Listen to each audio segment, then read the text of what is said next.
tous et à toutes, très heureux de vous accueillir en ce dimanche matin pour pouvoir passer un temps dans la louange et aussi dans l'étude de la parole, dans la prédication. Bonjour Valérie. Salut Loïc. Bonjour à tous, bonjour à toutes. Je suis très heureuse d'être là ce matin pour t'accompagner et pour pouvoir t'encourager et encourager les uns et les autres au travers de cet enseignement.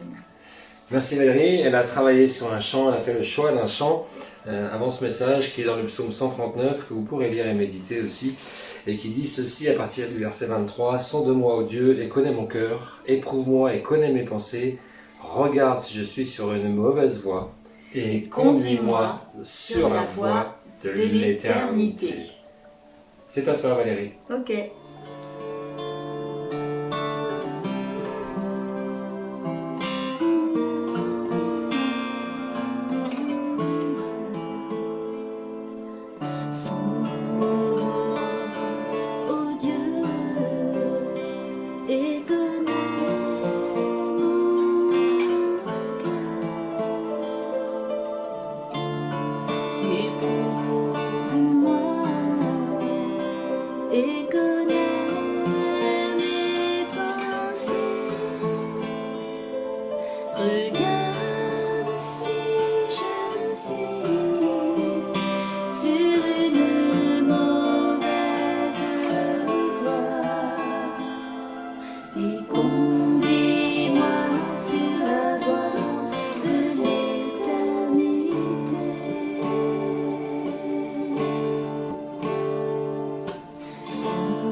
et conduis-moi sur la voie de l'éternité. Voilà, merci pour ce petit temps de louange. Valérie, merci pour ça. Je suis vraiment encouragé par les messages et par ce qui nous est partagé depuis quelques temps par le B Saint-Malo. Merci pour l'investissement des uns et des autres au travers de votre temps, parce que c'est vrai que c'est du temps de préparer ces vidéos, de préparer ces temps de louange et de préparer ces messages. Je voulais remercier en particulier Yannick pour ces messages d'espérance et de nous inviter à la pleine confiance et surtout de revenir à l'Éternel. On dit que le monde ne sera plus comme avant. Et nous, et l'Église, rien ne sera plus comme avant. C'est vrai. Je crois que les chrétiens, et moi-même, bien sûr, je prie pour cela, qu'on puisse sortir d'une certaine apathie, d'égoïsme et de satisfaction spirituelle pour mettre en pratique l'Évangile et le mettre réellement en pratique. Sortir d'une certaine apathie, et nous avons par nature déchu une fâcheuse tendance à épouser la mentalité ambiante. Alors que nous sommes appelés à vivre dans une autre sphère, d'avoir et de développer une autre mentalité que celle qui régit ce monde. On va y revenir dans le milieu de ce message. Sur cette terre actuellement, et en ces moments particuliers, prions pour nos autorités, pour nos dirigeants. Ils vont avoir des choix cruciaux, considérables. Et les conséquences peuvent en être redoutables, tant sur le plan financier, remettre l'homme au cœur de la société. Passer sur une société d'égoïsme à une société d'altruisme. Waouh, vaste projet. Sur le plan financier, sur le plan social et sur le plan environnemental qui est absolument vital. On est alerté, on est averti. Nous sommes comme sur une crête de l'humanité où la pente, une fois qu'elle va être prise, elle sera irrémédiable. Et moi je sens un ogre qui a commencé à dévorer le genre humain par une folie qui le pousse à détruire, par une consommation et par une exploitation effrénée, niant la vie. Refusant la conscience et la responsabilité envers les 3C, ce que j'appelle les 3C, envers le Créateur, envers la création et envers la créature. Les choix engagés par nos dirigeants vont certainement nous entraîner soit vers des catastrophes sans nom, ou par une repentance et un changement profond, vers peut-être pour quelques décennies rétablir un minimum vital pour le genre humain. Et je prie pour cela. Mais le souffle de la bête immonde redouble de force.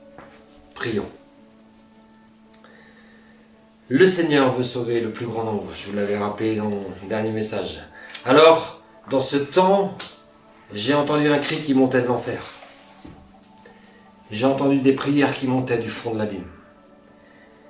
Ces cris et hurlements de l'homme condamné après avoir fait ses choix et pris ses décisions, malgré les appels du Seigneur, dans ce laps de temps si court qu'est notre vie sur terre. Ça passe si vite. Cette voix qui résonne jusqu'à nos oreilles ce matin, jusqu'à mes oreilles. Abraham, mon père, aie pitié de moi. Je souffre horriblement. Je souffre horriblement. Je vous parle de la parabole sur les 39 paraboles que Jésus a utilisées pour enseigner. C'est pas rien, 39 paraboles. Quel enseignement! Et il nous rappelle ceci. Dans le chapitre 16 de Luc, et à partir du verset 19, il y avait une fois un homme riche, toujours élégamment vêtu, d'habits coûteux et raffinés. Tous les jours, ce n'était que festin et plaisir.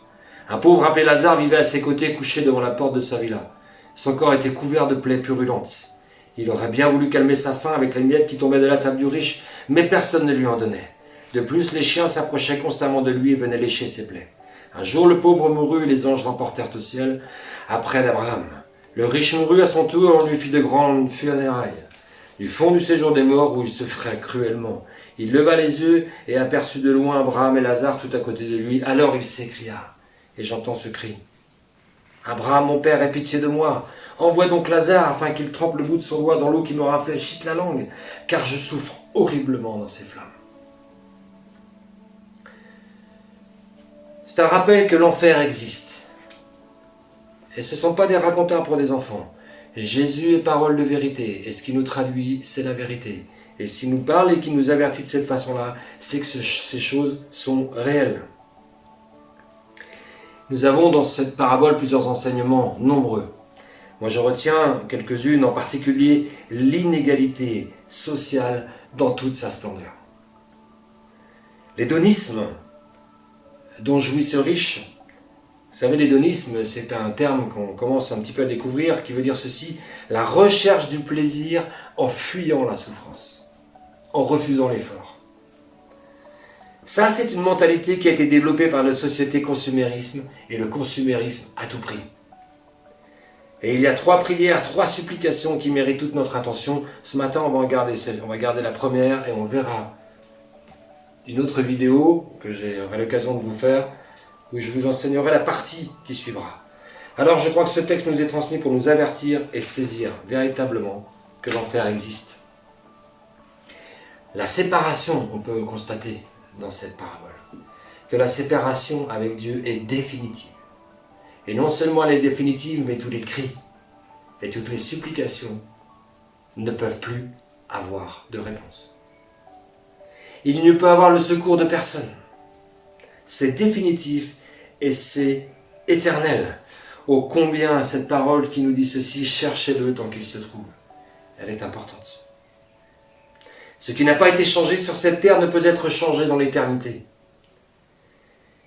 Et il y aura des comptes à rendre sur les richesses et les biens qui nous auront été confiés. Et de quelle façon on les aura gérés. De cette façon de la mentalité du monde qui nourrit l'hédonisme. La jouissance pour moi. Le plaisir pour moi. Ou alors cette dimension d'altruisme qui dit si j'ai des choses à partager. Et j'ai une conscience de la miséricorde. Je crois que c'est possible de changer aujourd'hui. Il est encore possible de changer de notre vivant. Parce que la lâcheté, l'égoïsme, l'orgueil sont des excuses. Sont des excuses qui sont inexcusables. Nous disons impossible ce qui est possible. Nous voyons bien que dans la situation que nous vivons, que nous traversons, il y a des choses qui nous semblaient impossibles et elles sont possibles. Et on a pu se passer de nombreuses choses qui nous semblaient indispensables.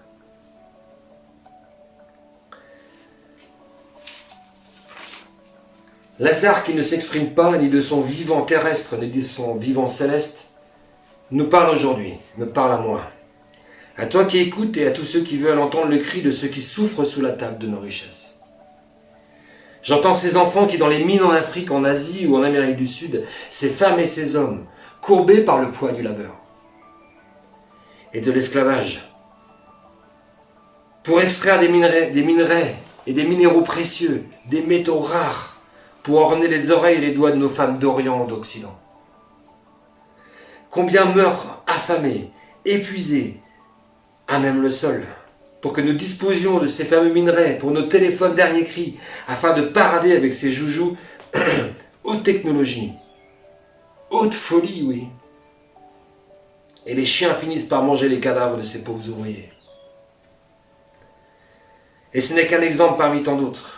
Le cri de ces femmes et de ces enfants, battus et martyrisés dans leur foyer. Et on peut en citer comme ça. Combien notre égoïsme et nos lâchetés, le souci de satisfaire nos petites jouissances, notre mondanité à rechercher et à courir après le succès, à entretenir des relations par intérêt. Toutes ces choses nous empêchent de nous engager sérieusement, au prix de sacrifices de nos loisirs, de nos plaisirs, de ces choses qui vous ont été enlevées dans ces temps, de ces richesses et de ces projets bien futiles. Tous ces freins de nous engager dans un service, une action, une œuvre, dans l'Église, afin d'honorer, de bénir, de soulager, de soutenir et de consoler celle et celui qui souffre. Le cri qui résonne des entrailles de la terre, c'est la lâcheté, l'égoïsme, la folie de satisfaire la chair à tout prix et ses conséquences. Du fond du séjour des morts, il souffrait cruellement.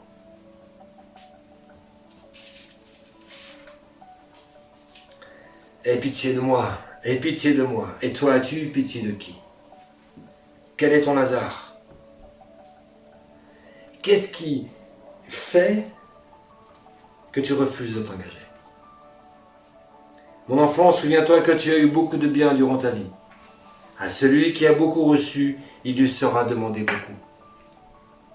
Notre faiblesse à vouloir épouser le moule, la mentalité, comme je vous parlais au début de ce message, la mentalité de notre société basée sur l'hédonisme et une espèce d'aveuglement pour ne pas reconnaître que nous profitons sur le dos de ceux qui souffrent de ces Lazare pour satisfaire ses désirs et plaisirs à tout prix, nous conduit fatalement à perdre l'essentiel. Cherchez d'abord le royaume de Dieu et sa justice. Il y a une autre voie pour vivre sur cette terre et qui entraînera une autre voie pour vivre dans le ciel. Je vous ai parlé de la mentalité de notre société. L'Écriture nous enseigne ceci au travers de ce qu'avait laissé comme lettre aux Romains, Paul. Inspiré par le Saint-Esprit, il nous dit ceci au chapitre 12 et au verset 2. Ne vous coulez pas simplement dans le moule de tout ce monde. Ne conformez pas votre vie aux principes qui régissent le siècle présent. Ne copiez pas les modes et les habitudes du jour. Waouh!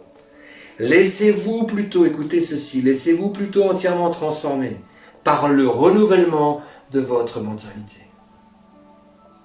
Nous avons beaucoup trop épousé la mentalité de ce monde et oublié que nous étions nourris et que nous devions changer notre mentalité pour acquérir la mentalité du ciel. Alors il nous dit adoptez une attitude intérieure différente. Donnez à vos pensées une nouvelle orientation afin de pouvoir discerner ce que Dieu veut pour vous.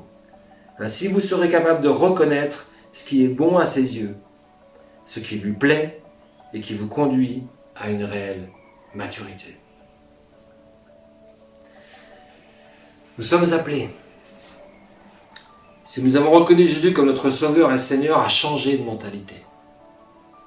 D'épouser la mentalité d'un royaume céleste qui doit s'établir au travers de nous, au travers de l'Église, pour fonder les bases de ce royaume. C'est pour ça que c'est si difficile de lutter contre la mentalité de ce monde. Seule l'action de la parole de Dieu et celle du Saint-Esprit en nous peut nous permettre de changer ces choses.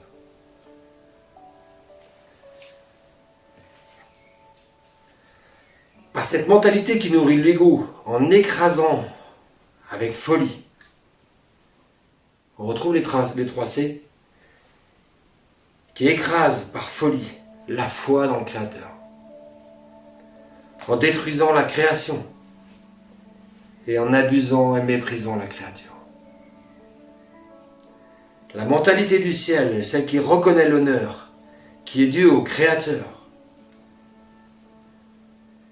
qui admire et qui respecte la création et qui préserve et bénit la créature de Dieu. Ne laissez plus la mentalité de mort dominer sur vous. Laissez plutôt vos vies dominer par les principes. Ne laissez plus vos vies dominer par les principes de ce siècle.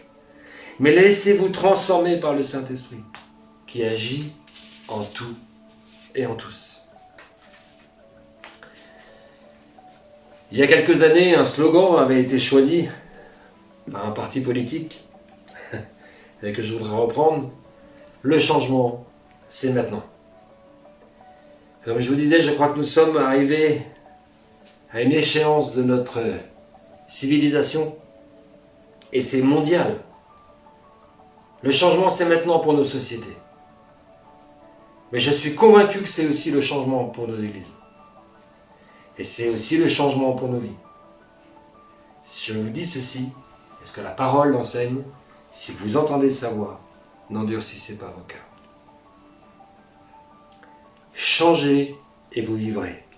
Implorez le Seigneur tant qu'il se trouve. Il y a urgence. Yannick va sourire. Investissez votre temps, vos moyens, vos dons et votre vie pour que le royaume de Dieu s'étende, sans qu'il fait jour, pour agir sagement. Mes chers frères et sœurs, ma prière pour ma propre vie et pour la vie de chacun d'entre vous et de tous ceux qui pourront entendre ce message, je prie pour que vous puissiez trouver la force et le secours de l'Éternel pour changer de mentalité, de vision de la vie en Christ, et que chacun puisse s'engager maintenant à changer ce qui doit être changé, à sacrifier ce qui doit être sacrifié, à laisser les vraies priorités, conduites par des pensées qui ont une nouvelle orientation et qui vont discerner ce que Dieu veut pour vous. Pour engager les décisions et les choix responsables, je vais vous dire ceci, le temps est court. Avant que nos pleurs et nos cris ne puissent plus être entendus. Définitivement.